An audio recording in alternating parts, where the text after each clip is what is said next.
Hello everyone, मेरा नाम है आदित्य वर्मा और स्वागत है आपका मेरे यूट्यूब चैनल एवी क्लासेस पे। तो जैसा कि मैंने लास्ट लेक्चर में लाइट के ड्यूअल नेचर के बारे में डिस्कस कर रहा था कि कैसे लाइट जो है वेव और पार्टिकल नेचर शो करता है।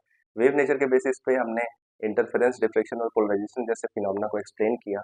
लेकिन ये वेव जो नेचर है, ये जो है फोटो इलेक्ट्रिक इफेक्ट, कॉम्पटन और ब्लैक बॉडी रेडिएशन को एक्सप्लेन करने में फेल हो गया, जिसकी वजह से एक नया कॉन्सेप्ट लाया गया, वो था पार्टिकल नेचर ऑफ लाइट। इस लेक्चर में हम ड्यूअल नेचर ऑफ मैटर के बारे में पढ़ेंगे कि डिब्रोगली वेव क्या होती है, मैटर वेव क्या होता है, कैसे डिटेक्ट किया गया डिब्रोगली वेव को, क्या क्या एक्सपेरिमेंट्स किए गए। तो ये सारी चीज़ें इस लेक्चर में होने वाली हैं। तो वीडियो के एंड तक बने रहें और सब्सक्राइब शेयर करें मेरे यूट्यूब चैनल को। और वीडियो पसंद आ रही है तो लाइक और कमेंट ज़रूर करें। तो चलिए शुरू करते हैं।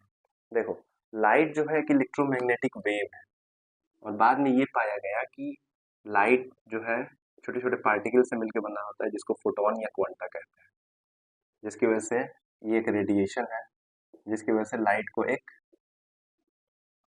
जिसकी वजह से लाइट को एक वेव की तरफ बिहेव करता है और पार्टिकल की तरफ बिहेव करता है।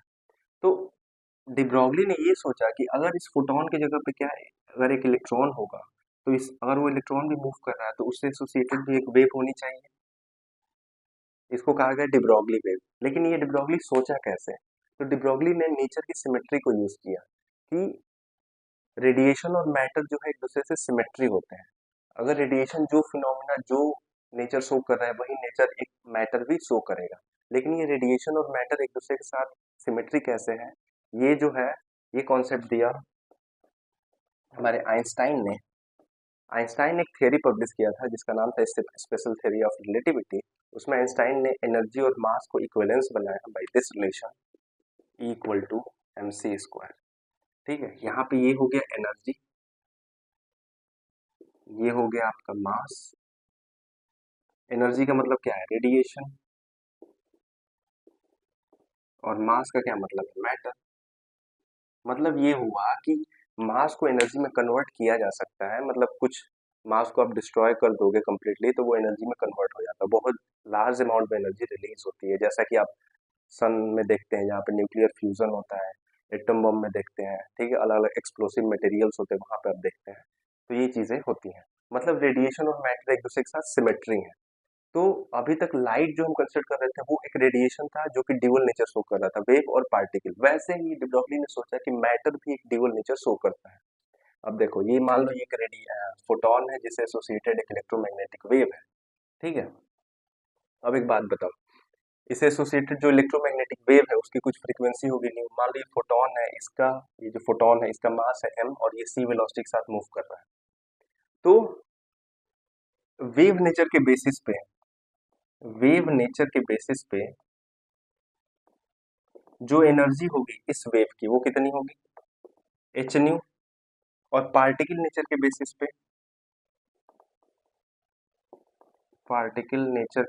पे जो एनर्जी होगी इसकी, वो फोटोन की एनर्जी लिखेंगे, क्योंकि फोटोन एक पार्टिकल है तो वो कितनी हो जाएगी? M C square. अब एक बात बताओ, क्या ये दोनों एनर्जी इक्वल नहीं होंगी? क्या ये एनर्जी जो वेव की वजह से लिखा और जो पार्टिकल की, दोनों तो सेम ही चीज के लिए है, रेडिएशन के लिए है, तो एनर्जी तो सेम होनी चाहिए ना।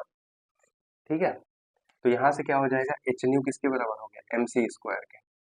तो न्यू की value C by lambda M C square. ठीक है, तो सी से सी कैंसिल आउट हो गया, तो लैम्डा की value H upon M C, मतलब H upon P. P momentum है किसका? फोटोन का।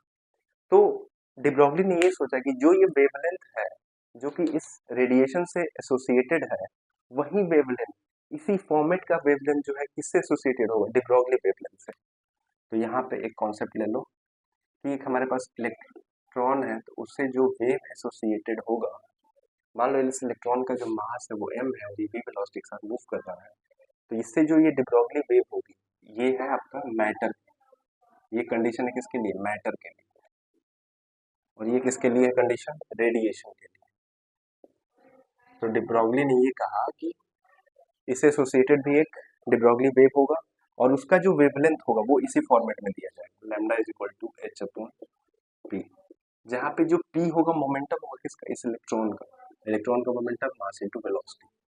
तो ये कॉन्सेप्ट यूज किया गया। अब डिफरेंस क्या था?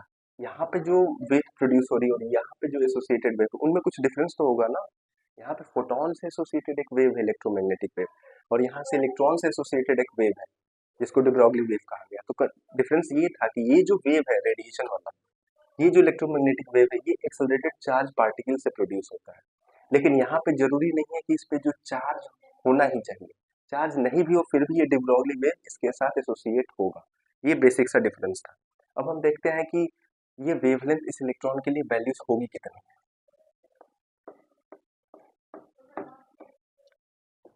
ठीक है, देखो de Broglie wavelength for electron के लिए। ठीक है, तो एक बात बताओ, अगर हमारे पास एक इलेक्ट्रॉन है जिसका मास है m और वो इलेक्ट्रॉन चार्ज है e और रेस्ट में है, हमने कुछ पोटेंशियल प्रोवाइड करके इस इलेक्ट्रॉन को मोशन में लाया, v पोटेंशियल दे करके, v पोटेंशियल दे करके हमने इसको मोशन में लाया, ये है तुम्हारा पोटेंशियल।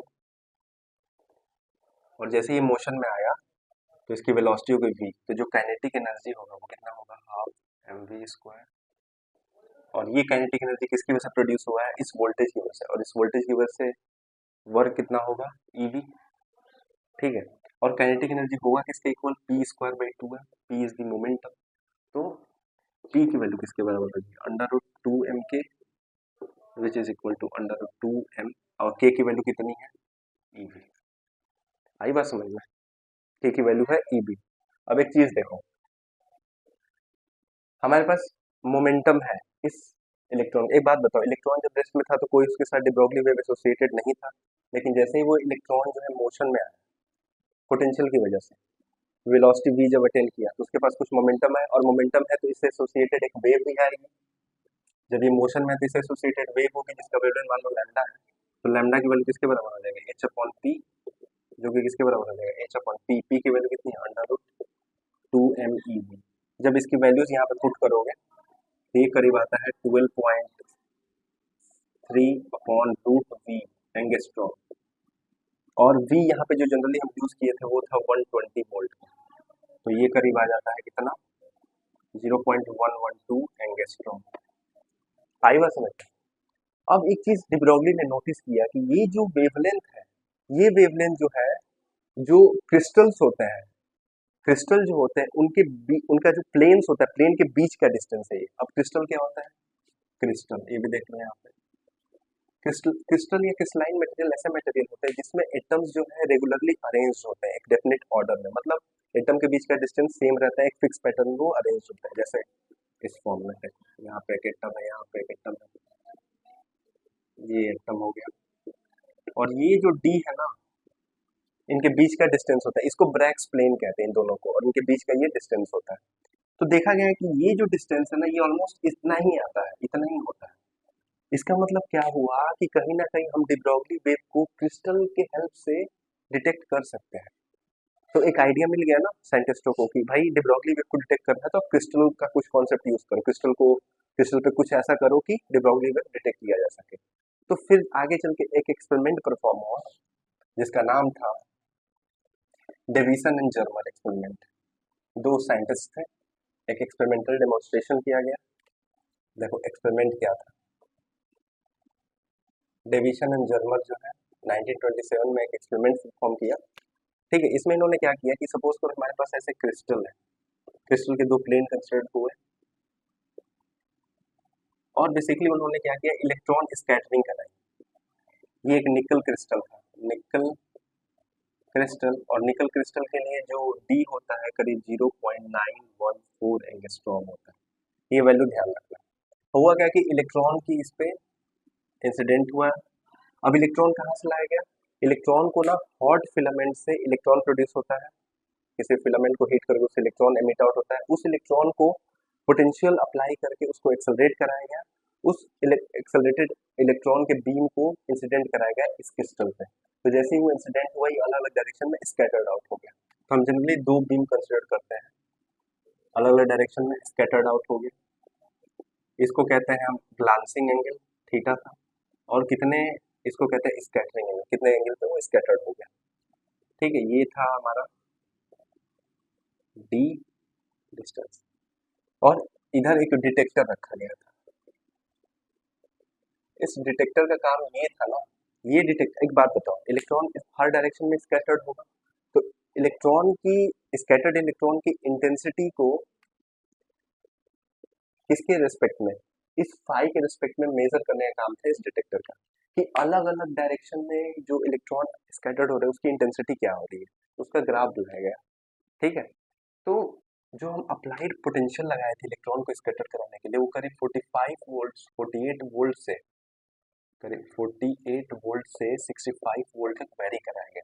अब एक बात बताओ, वोल्टेज वेरी कराओगे तो क्या होगा, इलेक्ट्रॉन की स्पीड चेंज होगी, क्यों, क्योंकि काइनेटिक एनर्जी ऑफ इलेक्ट्रॉन क्या होता है, हाफ एम वी स्क्वायर, और ये किसके बराबर है, ई वी। वी चेंज करोगे तो वेलोसिटी भी चेंज होगा, तो वी जैसे जैसे इंक्रीज किया गया इसकी वेलोसिटी और इंक्रीज होगी, और ये अलग अलग डायरेक्शन में स्कैटर्ड होगी। अलग अलग डायरेक्शन क्या मतलब है कि फाई भी चेंज होगा, इसलिए ये ग्राफ प्लॉट किया गया आई वर्सेस वी का।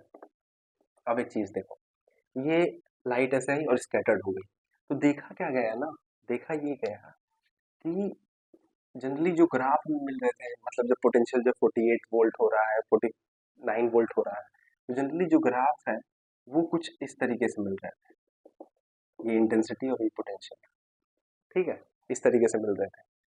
लेकिन जब पोटेंशियल जो है 54 वोल्ट हुआ, उस टाइम पे जो ये स्कैटरिंग एंगल हो वो 50 डिग्री था, वहां पे जो हमें ग्राफ मिला ना, वो काफी कमाल का मिला।